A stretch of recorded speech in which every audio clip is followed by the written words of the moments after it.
Glorificado seja o santo nome do Senhor, nosso Deus, que vive e reina para todos sempre. Amém, aleluia. Tudo bem com você, querido? Como estão as coisas com você e com sua família?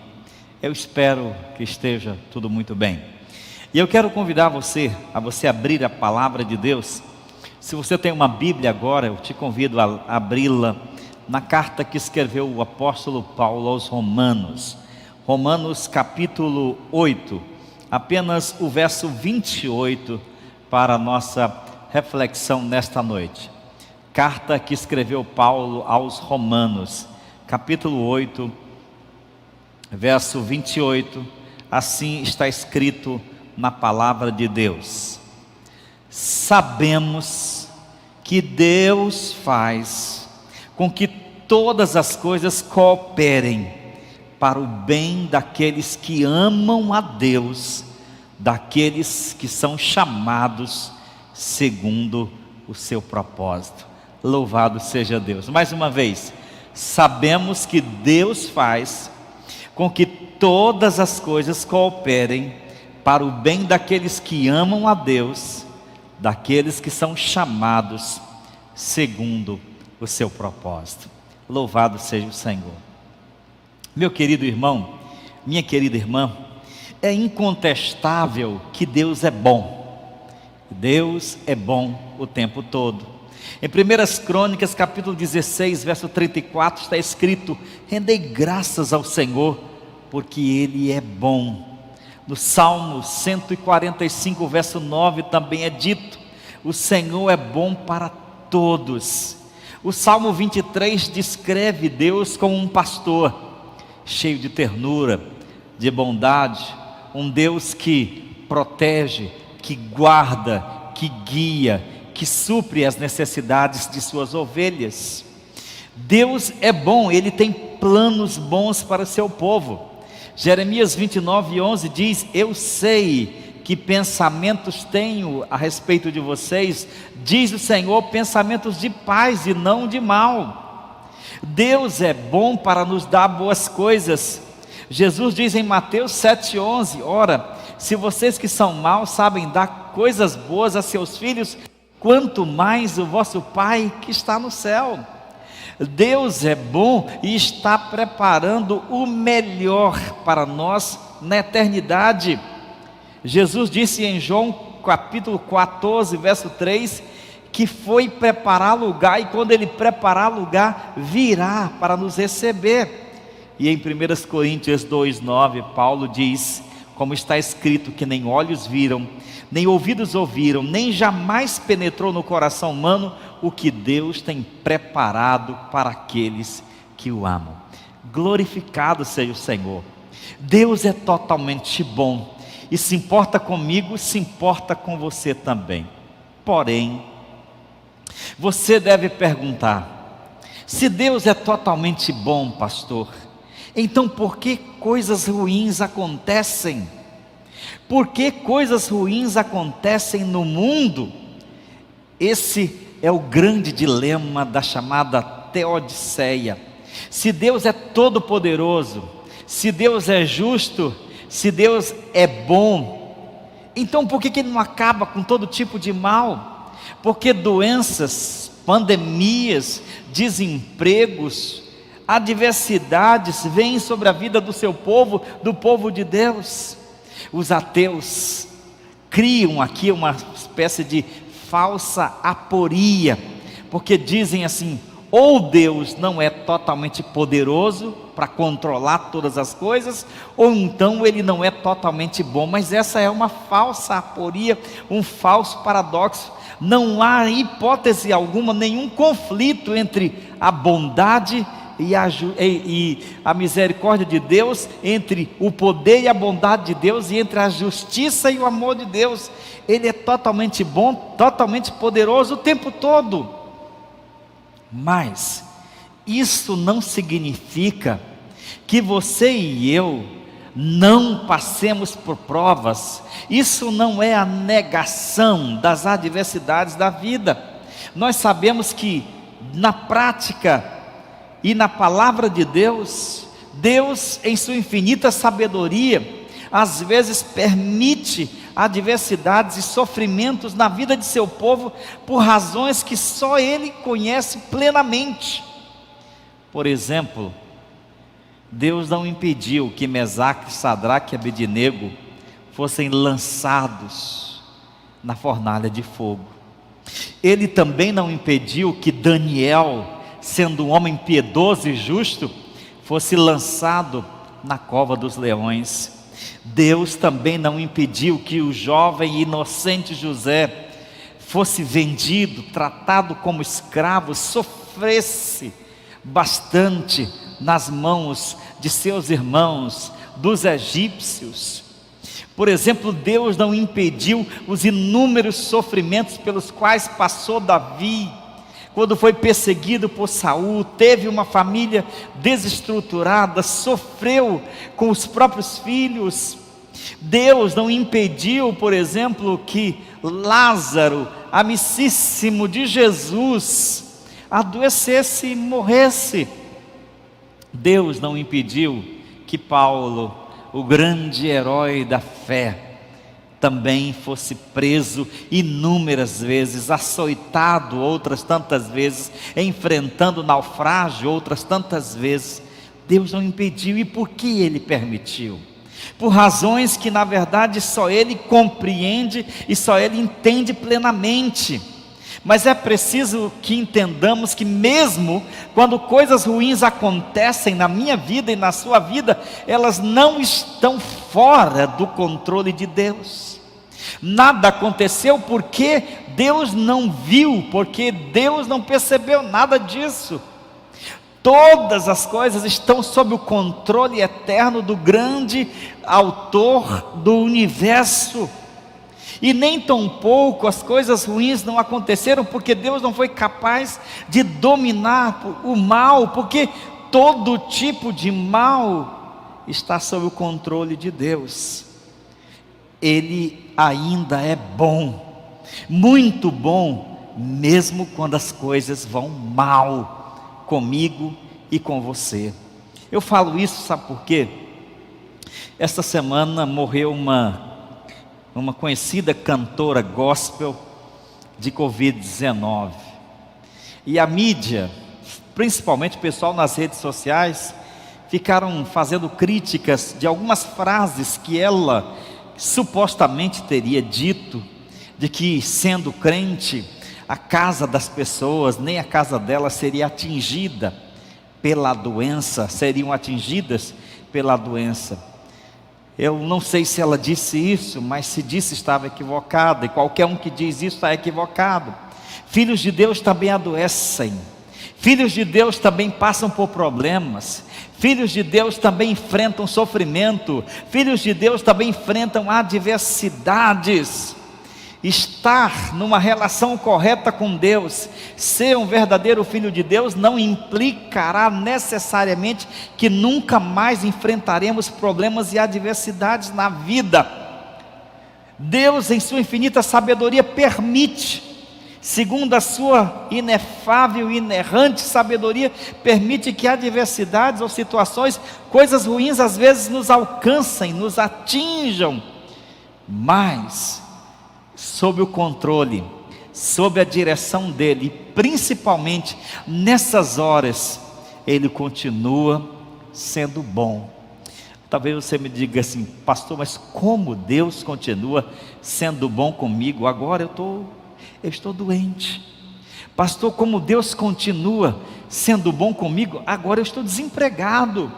Agora eu estou vivendo uma crise conjugal aguda. Agora eu tive uma perda familiar, de um amigo, de um parente. Como Deus continua sendo bom quando as coisas vão mal? Na verdade, querido irmão, querido amigo, Deus continua sendo bom quando as coisas, mesmo quando as coisas são maus, porque a Bíblia nos ensina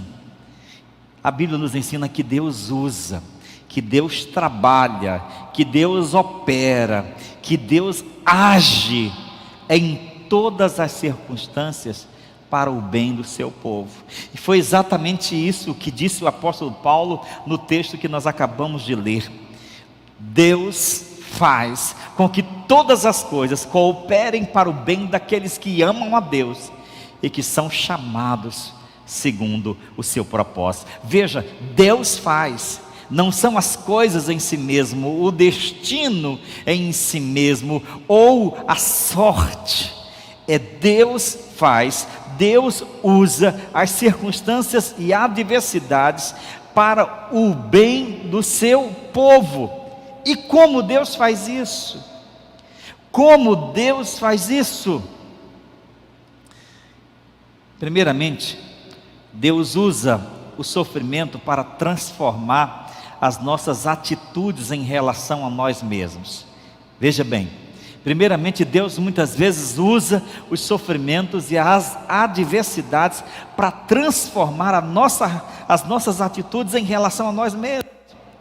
Deus é bom mesmo quando as coisas vão mal, quando as coisas estão ruins, porque muitas vezes Ele permite que essas adversidades nos mostrem o que nós somos e quão frágeis e fracos nós somos.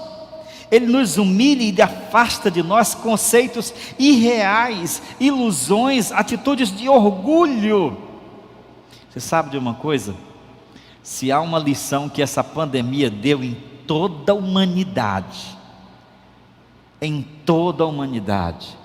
foi essa: somos frágeis, somos fracos. Um simples e reles vírus que surge lá no Oriente põe o mundo de ponta cabeça, ceifa milhares e milhares de vidas, destrói a economia mundial, traz angústia, medo e dor.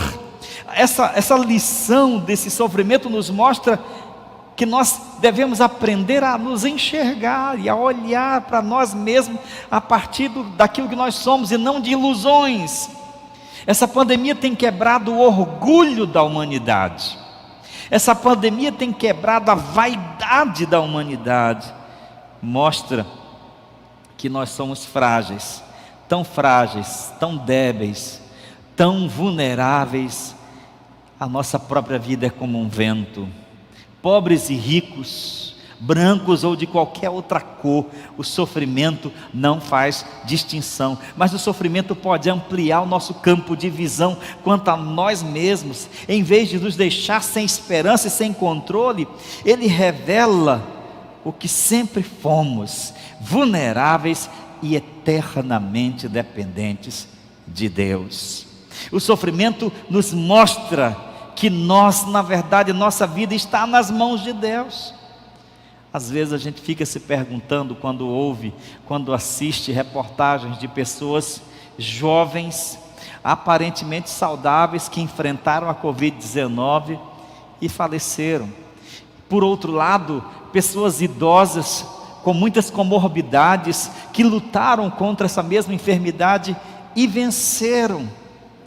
Porque o sofrimento não poupa ninguém, só mostra o quanto nós somos vulneráveis e dependentes de Deus.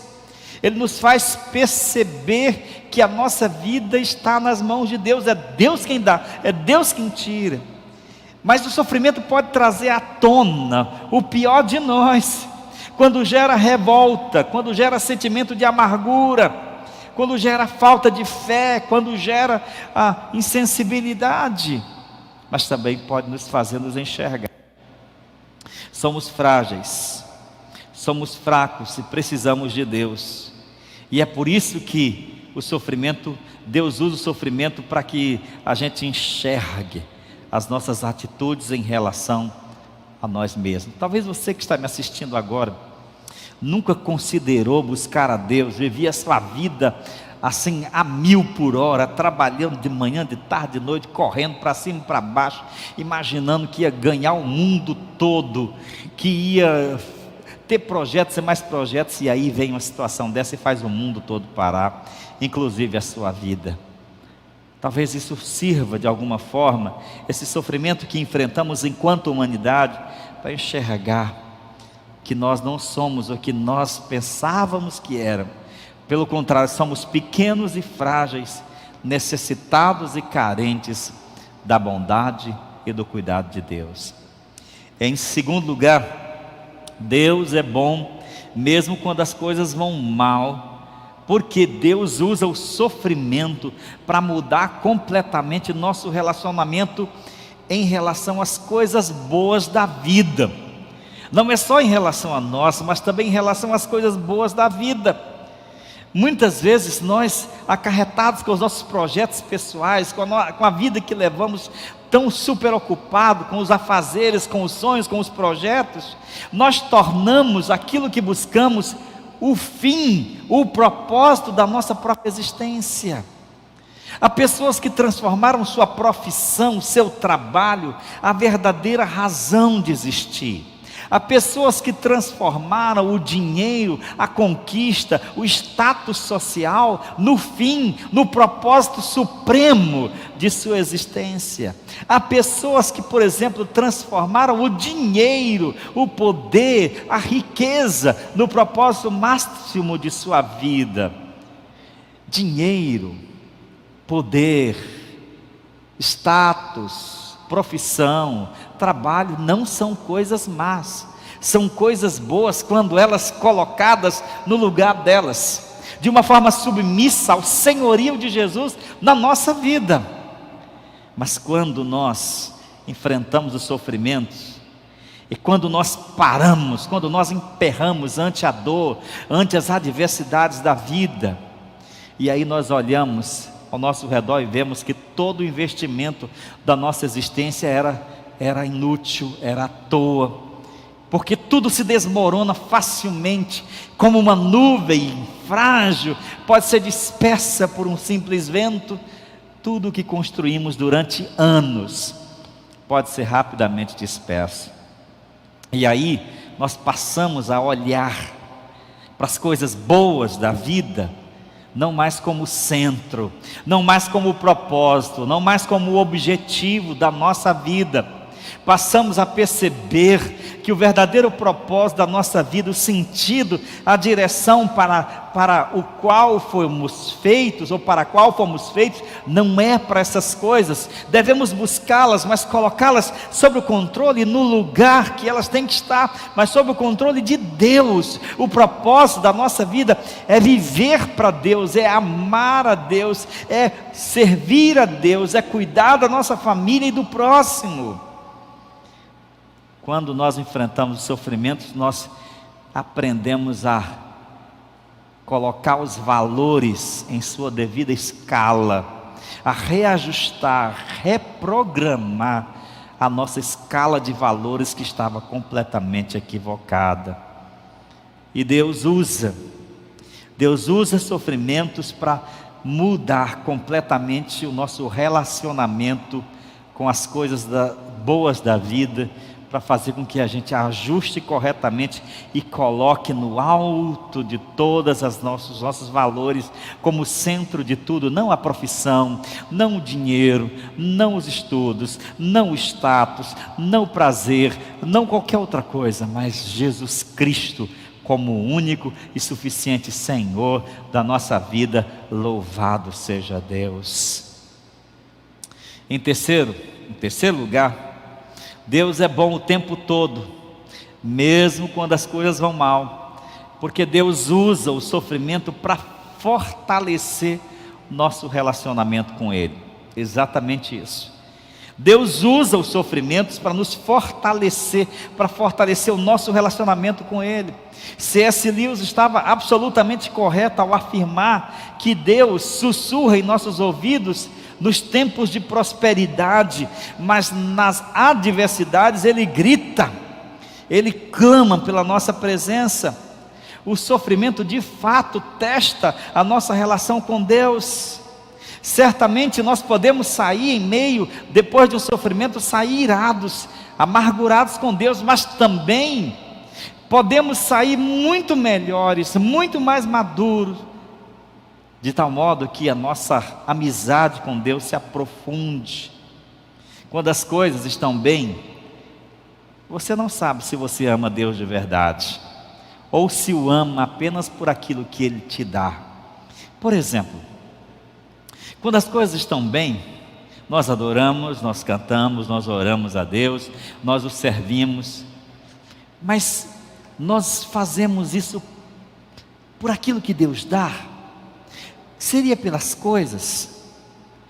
Como nós sabemos que nós amamos a Deus, servimos a Deus por aquilo que Ele dá e não por aquilo que Ele é para nós?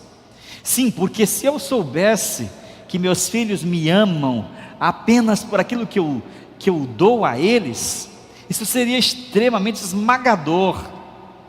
Deus não quer e não deve ser amado por aquilo que Ele nos dá, por aquilo que Ele nos proporciona. Ele quer ser amado por aquilo que Ele é para nós.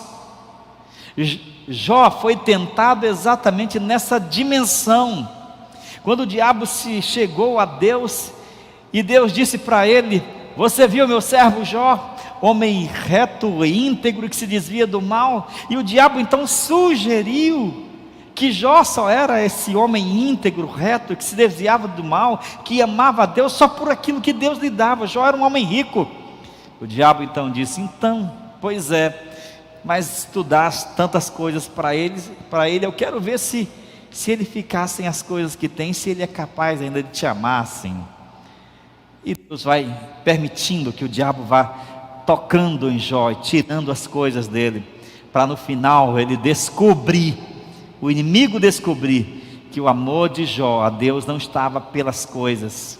Ele amava a Deus acima de todas as coisas. Quando nós estamos bem, nós nunca sabemos se de fato amamos a Deus por aquilo que Deus é, ou por aquilo que Deus nos dá. Somente quando nos faltam, somente quando as adversidades batem à nossa porta, quando as coisas ruins chegam à nossa vida, quando tudo se torna muito mais difícil para nós, é que nós de fato vamos descobrir a razão pela qual nós nos apegamos a Deus: por aquilo que Ele dava ou por aquilo que Ele é. Nessas horas Deus está nos chamando. Quando nós enfrentamos adversidades, Deus nos chama a sua presença, Deus nos chama a um relacionamento. Em nenhum momento da vida cristã nós somos tão íntimos, nós descobrimos coisas tão preciosas, nós aprofundamos a nossa relação de uma forma tão madura com Deus, do que quando estamos enfrentando adversidades da vida. Mas como já disse, a adversidade pode gerar um efeito contrário, pode mostrar que eu sequer crio em Deus, pode gerar em mim ira, raiva, revolta. Por que isso? Por que aquilo? Na verdade, essas atitudes mostram o quanto somos fracos e a nossa fé era extremamente defeituosa, debilitada. Mas quando enfrentamos adversidades e o sofrimento nos empurram para o altar, nos empurram para a graça de Deus, nós de fato crescemos, aprendemos a experimentar um amor mais genuíno, a amar a Deus por aquilo que Ele é, por aquilo que Ele simplesmente é e significa para nós. O sofrimento nos leva a Deus em oração como nunca seríamos levados sem Ele. No início, nossa prática de oração é normalmente árida e dolorosa, mas se não desanimamos, nós nos agarramos a Deus como Jacó agarrou aquele anjo do Val de Jaboque, e dizemos: Senhor, não vou te largar até que me abençoes. Eu tenho essa experiência. Nos meus momentos de dor, de dificuldade, de adversidades, como ser humano, eu cresço, eu aprendo, e eu amadureço. Eu amadureço, porque nessas horas eu me apego a Deus. O meu coração se vê mais necessitado de Deus do que em nenhum outro momento. E como Davi, eu clamo, assim como o servo clama pelas correntes das águas: minha alma tem sede de Ti, sede do Deus vivo. Então, em vez de olhar para as adversidades com amargura, deixe Deus trabalhar nelas para aprofundar a sua relação com Ele. Em último lugar, Deus é bom mesmo quando as coisas estão má ou estão ruins. porque Deus usa o sofrimento para nos capacitar a ser instrumento de bênçãos para as outras pessoas. Tim Keller diz que esse é o pré-requisito número 1 para quem quer se tornar útil às pessoas. É a escola do sofrimento. Quando nós enfrentamos tribulações, adversidades, problemas, nós aprendemos o que não se aprende em nenhum outro lugar. Mas também é ali que nós somos burilados, somos lapidados pela graça de Deus para nos tornar companheiros fiéis, conselheiros pertinentes, necessários daqueles que estão passando pelas mesmas adversidades que nós passamos. Depois de sofrermos, nós nos tornamos mais humanos, mais solidários, mais capazes de ajudar os que sofrem. Recentemente eu disse aqui, um mês passado, eu tive suspeita da Covid-19, possivelmente era.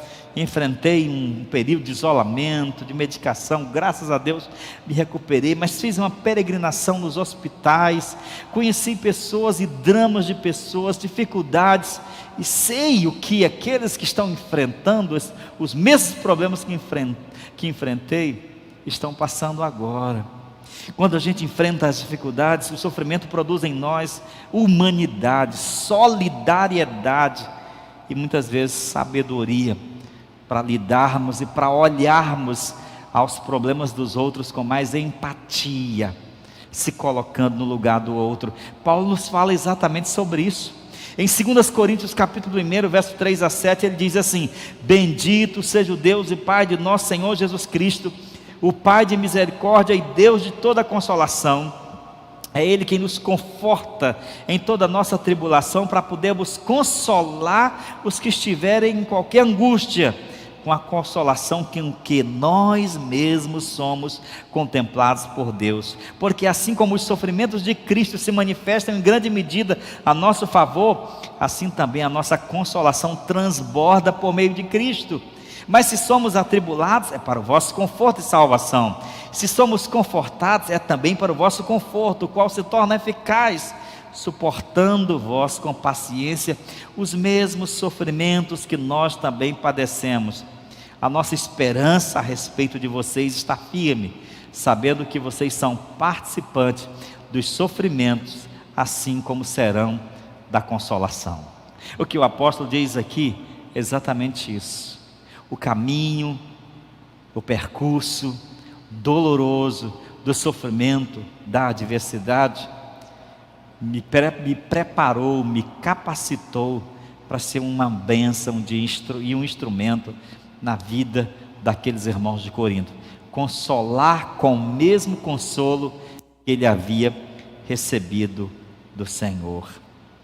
Ah, querido irmão, quando Deus nos permite passar por adversidades, Ele está também usando aquela adversidade para burilar, para trabalhar, para lapidar o nosso caráter e nos tornar graciosos instrumentos de bênção na vida de outras pessoas.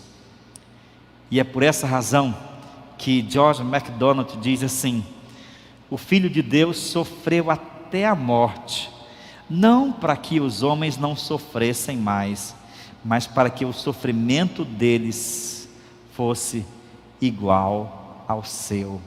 Ao sofrimento de Jesus seguiu-se a sua glorificação. Não é preciso perguntar por quê nós estamos enfrentando o que estamos enfrentando. Não se pergunte ou não pergunte a Deus o porquê. A questão não é o porquê, mas é o que Deus pode, quer e vai fazer por meio dos sofrimentos na sua vida e na vida de cada um de nós. O cristão pode adoecer, o cristão pode passar por adversidades, Deus pode permitir muitas adversidades segundo a sua sabedoria e o seu plano eterno. mas há uma verdade incontestável: Deus ainda é bom quando as coisas vão mal, e Ele estará sempre ao nosso lado. Os mesmos jovens, Mesaque, Sadraque e Abednego, que caíram na fornalha, encontraram Deus no meio do fogo. José, vendido como escravo, nunca deixou um dia sequer de contar com o auxílio do Senhor, porque a Bíblia diz que o Senhor era com José. Davi, mesmo passando por adversidades, Deus cuidou dele e se tornou ele o homem segundo o coração de Deus. Paulo, mesmo preso, humilhado, perseguido, fez a sua história, porque a Bíblia diz, ele, Paulo mesmo dizia: o Senhor me revestiu de forças. O que quer que você esteja enfrentando hoje, ou venha enfrentar na sua vida, nunca e nunca e nunca você estará só. Ele continua sendo bom, Ele continua sendo Deus, Ele continuará ao seu lado, te sustentando, te guiando, te guardando em toda essa jornada de adversidades e sofrimentos. Por quê? Porque Ele se importa com você, Ele ama você e trabalha em todas as coisas para que as coisas cooperem para o bem daqueles que amam a Deus e que são chamados segundo o seu propósito. Você crê nisso? Eu talvez esteja falando a uma pessoa que esteja enferma agora, talvez até atingida pela doença, pela Covid-19. Eu talvez esteja falando a uma pessoa que esteja vivendo um problema conjugal, um problema financeiro. Eu talvez esteja falando a uma pessoa que esteja vivendo a profunda dor da perda de uma pessoa querida, de uma pessoa amiga. Mas eu quero dizer para você nesta noite, pela palavra do Senhor, Deus está contigo. Ele continua sendo bom. Ele estará contigo em meio às dores, em meio às adversidades. Ele usará as adversidades e sofrimentos da vida para fazer uma grande obra na sua vida. Ele continua sendo bom. Você crê nisso? Vamos orar. Eu quero orar com você agora. Eu quero orar pela sua vida agora. Pai querido, amado Deus, soberano Senhor, aqui estamos na Tua santíssima presença, Senhor, e é com muita alegria e coragem, intrepidez e fé que nós adentramos ao trono da graça, confiando exclusivamente no nome que é sobre todo nome, o nome de Jesus. Esse nome que nos trouxe a paz, esse nome que nos aproximou de Ti, esse nome que nos dá esperança. Amado Senhor, eu oro pela vida do meu irmão, da minha irmã, por este Teu servo, Tua serva, por esta pessoa que talvez hoje esteja enfrentando adversidades, sofrimentos em sua vida. Pai querido, eu oro, suplico que o Senhor fortaleça, que o Senhor guarde, que o Senhor guie, que o Senhor proteja em meio a esse vale de dor, porque a Tua palavra diz que ainda que andemos pelo vale da sombra da morte, o Senhor está conosco, e o Senhor está com meu irmão, está com essa pessoa, com este amigo, com esta amiga. Pai, fortalece, Pai, encoraja, Pai, cura os enfermos, sustenta o Teu povo em Tuas mãos, para a Tua glória e para o Teu louvor, em nome de Jesus, amém.